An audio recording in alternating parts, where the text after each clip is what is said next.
Hello friends, मैं हूं Deepshikha. Welcome to my channel you me and food. आज मैं बनाने जा रही हूं मुंबई की मशहूर वड़ा पाव की चटनी। और ये जो चटनी है बहुत ही स्पाइसी सूखी चटनी है, इसके बिना वड़ा पाव का मज़ा ही नहीं आता। और नेक्स्ट जो रेसिपी है वो मेरे चैनल पे वड़ा पाव की आने वाली है, तो आप ट्यून्ड रहिएगा चैनल पे। और चलिए आइए रेसिपी शुरू करते हैं। सूखी चटनी बनाने के लिए सबसे पहले हम एक पैन लेंगे और पैन को गरम कर लेंगे। और पैन गरम होने पर हम इसमें साबुत लाल मिर्च है, इसे ड्राई रोस्ट करेंगे। और बहुत ज़्यादा इसका हमें कलर चेंज नहीं करना है, बस हल्का ड्राई रोस्ट करना है जिससे कि इसकी नमी निकल जाए। 1 से 2 सेकंड में ये मिर्चें हमारी रोस्ट हो गई हैं। बहुत ज़्यादा हमें इन्हें रोस्ट नहीं करना है, बस हल्की सी नमी निकालने जितना ही रोस्ट करना है। और इन्हें मैं एक प्लेट में निकाल लेती हूँ। और अब हम इसी पैन में ये जो हमने पीनट्स लिए हैं, मूंगफली के दाने, इसे भी हम रोस्ट करेंगे। कंटिन्यू इसे हिलाते रहिएगा वरना जो है वो मूंगफली एक साइड से काली हो जाएगी। सब मसालों को हम अलग अलग ड्राई रोस्ट करेंगे क्योंकि सब मसालों के रोस्ट होने का जो टाइम है वो अलग होता है, सबकी खुशबू अलग होती है। तो सब मसालों को हम थोड़ा अलग अलग रोस्ट करेंगे ताकि जो बहुत ही अच्छा टेस्ट आए हमारी चटनी का। 2 से 3 मिनट में मूँगफली हमारी जो है वो ड्राई रोस्ट हो गई है। आप देखेंगे कि मूँगफली की गिरियों का कलर जो है वो चेंज हो गया है। और इसे भी अब मैं प्लेट में निकाल लूँगी। अब हम उसी सेम पैन में लहसुन डालेंगे और इसे भी ड्राई रोस्ट कर लेंगे। और लहसुन का हमने छीला नहीं है, तो इसके छिलके का जो फ्लेवर है वो बहुत ही अच्छा आएगा चटनी में। 2 से 3 सेकेंड्स ही हमें लगे हैं कि लहसुन हमारा अच्छे से जो है वो ड्राई रोस्ट हो गया है। हमें बहुत ज़्यादा इसका कलर चेंज नहीं करना है। जैसे ही हल्का सा हमें इसका कलर चेंज लगने लगा है छिलके का, उसी टाइम हम इसे बाहर निकाल देंगे, प्लेट में निकाल लेंगे हम इसे। और अब मैं इसी सेम पैन में ये जो तिल हैं उसे भी ड्राई रोस्ट कर लूँगी। ये जो तिल हैं वो 2-3 सेकंड में ही हल्के स्प्लिटर होने लग गए हैं।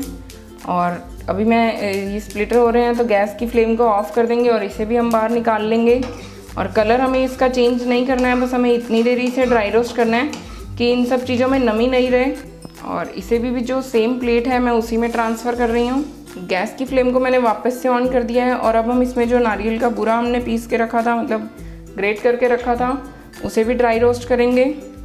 4 से 5 सेकंड हो गए हैं और ये हमारा जो बूरा है वो अच्छे से ड्राई रोस्ट हो गया है। हमें इसका कलर चेंज नहीं करना है, बिल्कुल भी वाइट ही रहने देना है इसे। और इसे मैं बाहर अभी प्लेट में ही निकाल लूँगी। ये सब मसाले जो है वो मैंने ड्राई रोस्ट कर लिए हैं, सारी सामग्री को मैंने ड्राई रोस्ट अच्छे से कर लिया है। और अब हम इसे ठंडा होने देंगे। ये हमारे सारे मसाले जो हैं वो अच्छे से ठंडे हो गए हैं। और अब हम इन्हें इस तरह के मिक्सर के जो मसाला जार होता है उसमें मैं इसे ग्राइंड कर रही हूँ। और सब मसालों को हम मिक्सर में डाल लेंगे।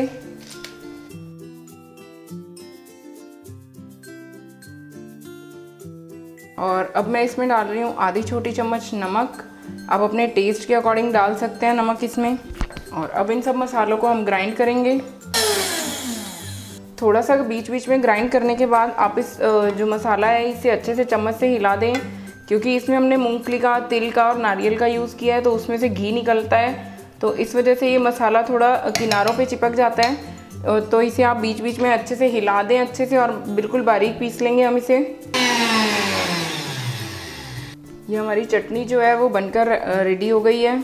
और किस तरह से आपको इसे वड़ा पाव पे यूज़ करना है वो उसकी रेसिपी जो है वो नेक्स्ट मेरे चैनल पे आएगी। तो आप कनेक्टेड रहिएगा ताकि अगली रेसिपी भी आप देखें कि किस तरह से ये चटनी हम अपने चैनल पे यूज़ करेंगे वड़ा पाव के अंदर। और इसे मैं बाउल में सर्व करके रख रही हूँ। और इसे आप स्टोर भी करके रख सकते हैं फ्रिज में। आप इसे किसी एयरटाइट कंटेनर में बना कर रखिए और स्टोर करके आप इसे महीने तक के लिए यूज़ कर सकते हैं। बहुत ज़्यादा टाइम के लिए स्टोर नहीं कर सकते क्योंकि इसमें जो तेल निकलने लग जाता है तो टेस्ट नहीं अच्छा रहता। तो 1 महीने तक आप इसे यूज़ कर सकते हैं इस तरह से स्टोर करके। वड़ा पाव की सूखी चटनी बनाने के लिए मैंने लिया ये आधा कटोरी जो इस तरह का सूखा नारियल होता है, और इसे मैंने ग्रेट करके ले लिया है, इस तरह से बारीक कद्दूकस कर लिया है। और चाहें तो आप इसे बारीक काट के मिक्सी में ग्राइंड कर लीजिए, हमें बिल्कुल बारीक चाहिए ये। और साथ ही मैंने लिया आधा कटोरी मूँगफली, और ये मूँगफली के जो दाने निकले हुए होते हैं, पीनट्स, वो मैंने लिए हैं, इन्हें हम रोस्ट करेंगे। और साथ ही में मैंने लिया 5 से 6 साबुत लाल मिर्च। आपको जितना भी तीखा पसंद हो उस हिसाब से लीजिए। और साबुत लाल मिर्च का और नारियल का रेशो उसी हिसाब से रखिएगा फिर। और इसके साथ ही मैंने लिया है एक बड़ी कली जो लहसुन की होती है, उसे मैंने छील लिया है और सिर्फ मैंने काटा है, उसे ही मतलब अलग अलग किया है। और इसकी जो कली है वो मैंने छीली नहीं है, क्योंकि जो मुंबई की सीक्रेट रेसिपी होती है उसमें ये इसी तरह से यूज़ होता है। लहसुन को हमें छीलना नहीं है, बिना छीले लेना है और इस तरह से हमें इस लहसुन को लेना है। और साथ ही में हम लेंगे नमक स्वादानुसार, आधी छोटी चम्मच के करीब नमक चाहिए होगा। और एक बड़ा चम्मच ये मैंने सफ़ेद तिल लिया है, या जिसे सिसमी सीड भी कहते हैं। तो इस तरह से हम चटनी जो है वो बनाएंगे इन सब इंग्रेडिएंट से। और अगर आपके पास सूखी लाल मिर्च नहीं है तो आप इस तरह की जो लाल मिर्च पाउडर है वो भी ले सकते हैं। तो तीखा जो है वो आप अपने टेस्ट के हिसाब से ले सकते हैं, लेकिन जो मुंबई की रेसिपी है, जो ऑथेंटिक रेसिपी है, उसमें तीखा बहुत ज़्यादा होता है, पर आप अपने अकॉर्डिंगली थोड़ा एडजस्ट कर सकते हैं। अगर आपको ये वीडियो अच्छा लग रहा है तो प्लीज़ से लाइक ज़रूर कीजिए, शेयर कीजिए और मेरे चैनल को सब्सक्राइब करना मत भूलिएगा और साथ ही घंटी के बटन को भी ज़रूर दबाइएगा। नई रेसिपी और किचन टिप्स के लिए चैनल को सब्सक्राइब करें और सबसे पहले जानकारी के लिए घंटी को दबाएं।